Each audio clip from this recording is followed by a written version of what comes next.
Hi అండి, welcome to మన channel. ఈ రోజు వీడియోలో అయితే ఒక కొత్త స్వీట్ రెసిపీతో అయితే మీ ముందుకు వచ్చాను. ఫస్ట్ అయితే ఒక స్టవ్ పైన ఒక చిన్న బౌల్ పెట్టుకొని దాంట్లో మెజర్మెంట్ కప్లో హాఫ్ కప్ అంతా పంచదార వేసుకోనండి. హాఫ్ కప్ అంత పంచదార వేసుకుంటే హాఫ్ కప్ అంతా వాటర్ అనేది వేసుకొని దాన్ని బాగా కరిగించుకోవాలా. పంచదార అనేది మనకి పాకం రావాలా అలా ఏమీ లేదండి. అది పంచదార సిరప్ తెర అయితే మనకి షుగర్ సిరప్ తెర అయితే మనకి సరిపోతుందండి. అది కొద్దిగా కరిగినాక కొద్దిగా మనం మరిగించుకుంటే చాలు. చూడండి, ఇప్పుడు సిరప్ అనేది షుగర్ సిరప్ అనేది రెడీ అయింది. స్టవ్ ఆఫ్ చేసుకునేసి సైడ్కి పెట్టుకునేదాము. మిక్సీ జార్ తీసుకొని పుట్నాల పప్పు అనేది ఒక 3 టేబుల్ స్పూన్ అంతా పుట్నాల పప్పు అని వేసుకొని కొద్దిగా ఒక 3 యాలక్కి చేసుకొని దీన్ని నుండుగా కాకుండా బల్క్గా వేసుకోవాలండి. ఇలా ఉండాల మనకి. ఇదైతే రెడీ అయింది, సైడ్కి పెట్టుకునేదాము. ఇంకొక చిన్న బౌల్ తీసుకొని 1.5 టేబుల్ స్పూన్ అంతా మైదా అనేది తీసుకున్నానండి. మైదా తీసుకునొచ్చు, కార్న్ఫ్లోర్ అన్న తీసుకునొచ్చు. నేను మైదా తీసుకొని ఒక 4 టేబుల్ స్పూన్ అంతా నెయ్యి అనేది వేసుకుంటానండి. చాలానే బాగుంటుంది నెయ్యి అనేది వేసుకుంటే. ఇన్ కేస్ నెయ్యి ఉంటే వేసుకోండి, లేకపోతే మామూలు కుకింగ్ ఆయిల్ అనే వేసుకోండి. నేనైతే 4 టేబుల్ స్పూన్ అంత నెయ్యి వేసుకొని బాగా దీనికి కలుపుకోవాలా. చాలానే బాగుంటుందండి స్వీట్ అనేది. మనం నెయ్యి వేస్ట్ చేసుకోవడం అంటే చాలా టేస్టీగా ఉంటుంది. నేను ఒక 4 to 5 టేబుల్ స్పూన్ అంత నెయ్యి వేసుకొని దీన్ని బాగా కలుపుకొని ఇలా ఉండాలా. దీని అనేది సైడ్ పెట్టుకునేదాము. మనము పిండి అనేది చపాతీ పిండి కన్నా ఇంకొద్దిగా సాఫ్ట్గా కలుపుకోవాలండి. అది చాలా లెంత్ అయిపోతుంది, అది కలిపేసి చూపించండి. మామూలుగా మనం చపాతీకి ఎలా కలుపుకుంటామో అలాగే ఇంకొద్దిగా సాఫ్ట్గా ఇలా ఉండాలా. దీన్ని కొద్దిగా మనము మైదా పిండి అయినా వేసుకునొచ్చు, గోధుమ పిండి అయినా వేసుకునొచ్చు అండి. నేను 2 మిక్స్ చేసి వేసుకున్నాను. మీరు కావాలంటే గోధుమ పిండిలైనా చేసుకునొచ్చు, లేకపోతే మైదా ఒకటైనా కూడా సరిపోతుంది.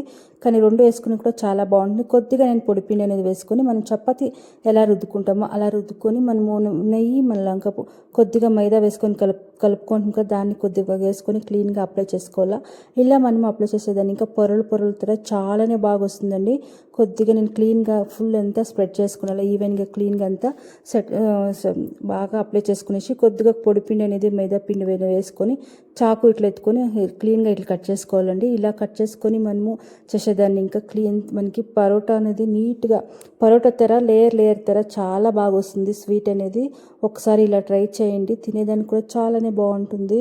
అది ఇలా మనం క్లీన్గా మడుచుకొని మనం పరోటాని మనం ఎలా చేసుకుంటామో అలాగే నీట్గా ఇలా రోల్ చేసుకోవాలి. బట్ జాస్తి ఫ్రెష్ చేయకూడదు. మనం జాస్తి ఫ్రెష్ చేస్తే మనకి అది లేయర్ తెర ఉండలేదు, నీట్గా ఏదైపోతుంది. చూడ ఇలా ఉండాలండి మనకి. దీన్ని కొద్దిగా నేను ఆయిల్ అనేది వేసుకొని నీట్గా నిదానంగా రుద్దుకోవాలండి.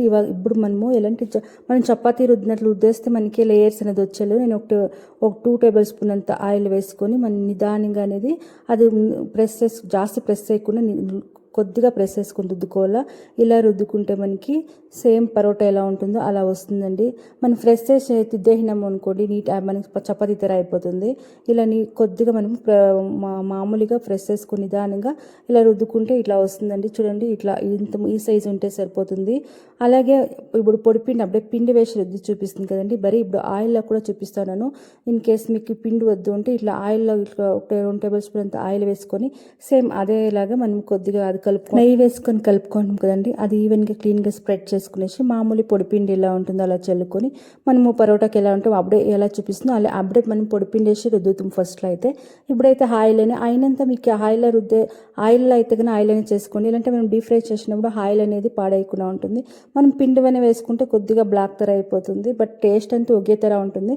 మనకి ఎలా కంఫర్ట్గా ఉంటుందో అలా రుద్దుకునొచ్చు. ఈ సైజు ఉంటే చాలు అంతా ఇలా రుద్దు పెట్టుకొని మనం డీప్ ఫ్రైకి మీడియం ఫ్లేమ్లో పెట్టుకొని దీన్ని డీప్ ఫ్రై చేసుకోవాలండి. హై ఫ్లేమ్లో పెట్టిస్తే పైన అంతా మాడిపోయి ఉంటుంది, కానీ లేయర్స్ సరిగ్గా ఇది రాదు. మనం మీడియం ఫ్లేమ్లో పెట్టుకొని దీన్ని చేసుకోవాలి. అప్పుడే మనకి స్వీట్ అనేది చాలా బాగుంటుంది.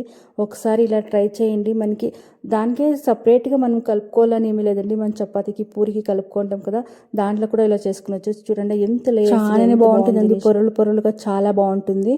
మనం షుగర్ సిరప్ రెడీ చేసుకుంటాం కదా, దాంట్లోకి వేసుకొని అది షుగర్ సిరప్ అంతా క్లీన్గా అబ్జర్వ్ చేసుకోవాలా. అదొక 20 సెకండ్స్ వరకు దాంట్లోనే పెట్టేయండి. క్లీన్గా అది కొద్దిగా మెత్తగా అవుతుంది కదా, అప్పుడు సైడ్కి పెట్టుకొని ఒకటి అట్లా చేసుకుంటే మనకి స్వీట్ అనేది రెడీ అవుతుందండి. చాలానే బాగుంటుంది. ఎప్పుడైనా ఇలా చపాతీ పిండి పూరి పిండి మిగిలినప్పుడు ఇలా ఒకసారి ట్రై చేయండి, చాలానే బాగుంటుంది. నేనైతే ఇలా ప్లేట్లోకి వేసుకొని కొద్దిగా మనం సిరప్ అనేది మిగిలింది కదా, అది కొద్దిగా వేసుకుంటే ఈవెన్గా అంతా మనకి మెత్తపడుతుంది. మనము పుట్నాల పప్పు అనేది మిక్సీకి వేసుకుంటాం కదండి, అది వేసుకొని కొద్దిగా అనేది వేసుకోండి. కొద్దిగా మనము గసాలు అనేది వేసుకోండి, చాలానే బాగుంటుంది. డ్రై ఫ్రూట్స్ మనకి ఉంటే మన ఇంట్లో ద్రాక్షి, గోడంబి, వాటర్ మిలన్ సీడ్స్ యాదన్నా కనీలేండి వేసుకోండి. కొద్దిగా డ్రై ఫ్రూట్స్ అని వేసుకున్నాను, కొద్దిగా వెండి కొబ్బరి కూడా తురిమి కూడా అది కూడా వేసుకున్నాను. మళ్ళీ లాస్ట్లో ఇంకొద్దిగా షుగర్ సిరప్ అనేది వేసుకొని ఇలా ముడుచుకొని అదన్నీ ఇట్లా ఫోల్డ్ చేసుకోవాలండి. అలాగైనా కూడా తినొచ్చు, లేకపోతే ఇలా ఫోల్డ్ చేసుకొని ఒకటే మనకి తినాలన్నప్పుడు అలా వేసుకొని డ్రై ఫ్రూట్స్ కానీ వేసుకొని అలా తింటే చాలానే టేస్టీగా ఉంటుందండి. ఎవరైనా వచ్చినప్పుడు డిఫరెంట్గా ఏమంటే చేయాలన్నప్పుడు ఇలా ఒకసారి ట్రై చేయండి. చాలా టేస్టీగా స్వీట్ అనేది రెడీ అవుతుంది. ఒకసారి ట్రై చేయండి. ఎలా ఉంది ఏంటి అనేది ఫీడ్బ్యాక్ ఇవ్వండి. Thank you for watching.